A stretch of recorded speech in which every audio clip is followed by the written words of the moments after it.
Yeah, so as Fergus said, I'm Sally from Onion Collective. And for the past couple of years, we've been working with a company called Free Ice Cream, and actually Sam from Free Ice Cream is here today as well, on a project called Understory. And so the website is here, understory.community, and also that's the Onion Collective's website, if anyone wants to have a look at it. So Understory is a digital mapping tool that allows communities to reveal and, importantly, to explore the hidden connections that bind them together. So this is how it kind of came about. So several years ago, we won a place on the PBSA pilot. So yeah, that's the place-based social action, for those who don't know, which is a lottery-funded project looking at how communities can communities are kind of best placed to solve their own problems and strengthen their own places. And so we were putting together we'd won a place in the first stage of the process, and we were putting together our report to try and win a place on the second stage. And as part of that, Georgie, one of our co-directors, and I were physically mapping all of the different social action that happens in Watch It on a massive piece of paper.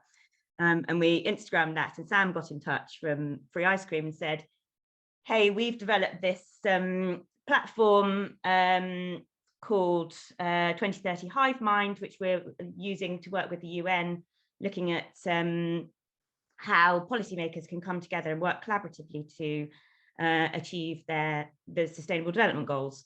And what you're doing here, looking at social action, you know, like perhaps there could be something in this, you know, we could develop this platform to look at social action. So we met up with Sam and had lots of really kind of fascinating, wonderful conversations about this and how on earth this could possibly work to get kind of, you know, if it was kind of put in community hands and communities were thinking themselves about how they could work more effectively and efficiently together and how tech could enable that. And so then we put this into our bid, and so and started looking at this process and how you did actually, you know, how you could map social action in a place and all of the connections and things that were binding people together. And so we moved on to a very kind of manual process where we were, you know, calling people up and asking them lots of questions about their connections within the community and who was important to them. And then we created this kind of wonderful digital map, but it was a very laborious process. And then the pandemic happened, and you know, our long-standing hypothesis that community is the first line of defense in a crisis proved to be utterly true, and suddenly everyone became really interested in social capital, and social capital was kind of like hitting the mainstream in terms of the conversations that were happening, and suddenly Understory felt really it felt like a really kind of a tool that had massive potential for really sort of understanding and interrogating what social capital actually is and how it works in places.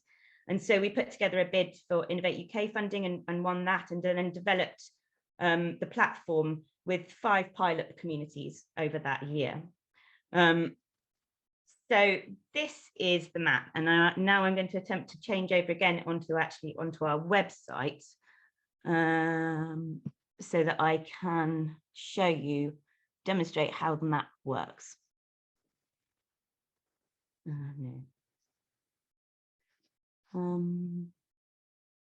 Yeah, so that one. Oh, I'm going to stop the share and start a new one. I think that's the way to do it. Sorry. Screen share. Not that one. Sorry about this. Be with you in a second. Sally, do you want me to put the link in the chat to the Watch It map? No, it's fine. It's just screen sharing it. Don't worry. Thanks, Sam. Okay. Just somebody asked in chat, but maybe it's better. Right. Oh, yes, please. Yeah, that would be great. Thank you. But you are going to give a tour, so also the screen share is quite important to see how it works. Yeah. Right. Okay. So here we are. Got it. Can everyone see that? Presumably you can. Okay. So this is the map. So I'll go through the quick tour of the map. which then explains how, you know, what we're doing and how we're collecting this data. So with the Innovate UK funding, what we did is we transitioned the platform and made it into the way we changed entirely the way we collected the data, and we made it an event-based data collection method. So basically we used Zoom. So we went into 5 different places and organized a Zoom. So we did it in Watch It first of all, so kind of test it, and then worked in 4 other communities. And in each of the communities we worked with, we had to work with a really strong community anchor organization. And so in each of these places, we asked the anchor organization, or we did ourselves, collected lots of important community players together, a representative from each of the really important organizations at play in the town. So we had kind of up to 50 organizations represented in each of these Zooms. So they came together, and the Zoom lasted about an hour and a half to 2 hours. And we asked a series of questions, and the questions then translated to a map, which was created in front of their eyes. So we went from having a really kind of laborious data collection method, which took, we'd taking sort of several weeks to collect the data to make a map, to doing it all in about an hour and a half. So that was incredible. And this is what we have got to now. So if I take you on the tour. So first of all, we had all the people that took part in the mapping. So these are all of the people that took part. So this is the people that have been named or took part in the mapping in the community. So they're all represented by lilac nodes. So all of those people represented organizations, and the organizations that were represented are shown here as green nodes. So we asked a series of questions, and the questions went along the lines of, who are the people who are really important for your organization? And so people who came to the mapping listed all of the people that were important to their organization. And so then you can see that they're connected to the organization here in these kind of like little flowers. So the green is the organization and the purple is the people. So that is what we call in network theory, which most, I'm sure a lot of the people here will know, is your bonding social capital. So these are the kind of tight groups of organizations at play within your community. And so then we asked who within your in your community is important for enabling your organization to kind of do its work. And that might not be people within your organization, it might be people on the outside of your organization. So who are you, if you're in a crisis and you need to pick up the phone, you need some help from someone, who do you call? And so we asked people to list up to 10 people that kind of served that function within their community. And here, this is shown by the blue connections, which are now, that's showing our bridging social capital. And this is what we think is really super interesting, because the bridging social capital is the kind of like, it's almost like the scaffolding that holds community together, because you've got all these lovely little groups working separately in silos in your community. And they might be doing all sorts of wonderful work, but they might not be doing it very efficiently, because they're all doing it separately. And actually these bridges, these people that connect all of the different organizations, enable them to work efficiently. And that was particularly apparent in the pandemic, right? When, the places that were able to respond quickly to the pandemic and set up these amazing mutual aid groups quickly and efficiently were places with a lot of bridging social capital, places with people that connected them together very well. Because it meant you had these kind of super fast highways of trust. And so everything happened quickly. So then we also asked people what, I'm getting towards the end of my time, I'll have to be really quick now. So we also asked people what outcomes that they were working towards. And we had a list of very high level outcomes. And we asked people to tick all of the outcomes that they're working towards at that time. And so these outcomes are shown here in yellow. And so that's really interesting, because these outcomes, we're doing it as we're mapping, and as we map over time, we can see the different outcomes that communities are working towards and what matters to people and places at any given time. And also what it shows is they provide us here, this shows that if you actually connect people by the outcomes, like the potential routes to collaboration. So there may be two completely different organizations. For example, the example I was given is a football club and an arts organization who are seemingly completely different, but they're working towards the same outcome. So then you suddenly, this becomes a very kind of visual representation of that, the potential routes to collaboration. And then importantly as well, we ask people who outside of your community is important to enabling this work to happen. And that's your linking social capital. That's your connections to sources of power.